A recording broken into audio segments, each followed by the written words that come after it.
Cekcok di Lapo Tua berujung petaka terjadi di wilayah Kabupaten Pringsewu, Provinsi Lampung.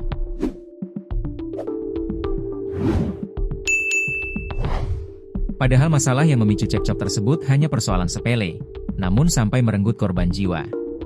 Legiman, 39, yang kesehariannya bekerja sebagai buruh tani tewas bersimbah darah karena menderita luka tusuk di bagian perutnya.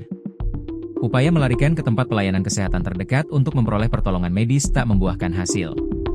Warga Pekon Tambah Rejo Barat, Kecamatan Gading Rejo, Kabupaten Pringsewu ini dinyatakan meninggal dunia. Kejadian ini lantas dilaporkan ke Polsek Gading Rejo, Polres Pringsewu, Polda Lampung.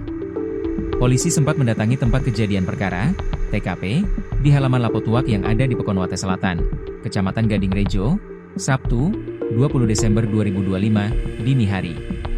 Kapolsek Gading Rejo Ibtu Sugianto mengatakan, korban datang sendirian ke Lapo Tuak Jumat, 19 Desember 2025, sekitar pukul 22 waktu Indonesia Barat. Saat itu, Lapo sudah ramai oleh pengunjung lain. Ketika sedang duduk dan minum tuak, tubuh korban tak sengaja tersenggol pengunjung lain. Korban sempat menegur, dan keduanya terlibat adu mulut singkat. Namun situasi mereda setelah korban menghindar dan menuju penjual untuk membayar minuman, terang Sugianto, Sabtu, 20 Desember 2025. Tak lama berselang, saat korban sedang membayar, seorang pria menghampirinya dan mengajak keluar Lapo. Beberapa menit kemudian, pengunjung mendengar suara keributan di jalan depan Lapo Tuak. Saat dicek, korban terlihat tergeletak sambil mengerang kesakitan. Setelah diperiksa, korban diketahui mengalami luka tusuk di bagian perut hingga mengeluarkan banyak darah.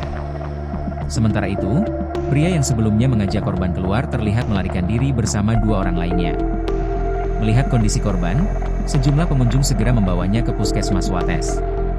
Namun setelah dilakukan pemeriksaan oleh tenaga medis, korban dinyatakan telah meninggal dunia. Warga kemudian melaporkan kejadian tersebut ke Polsek Gading Rejo.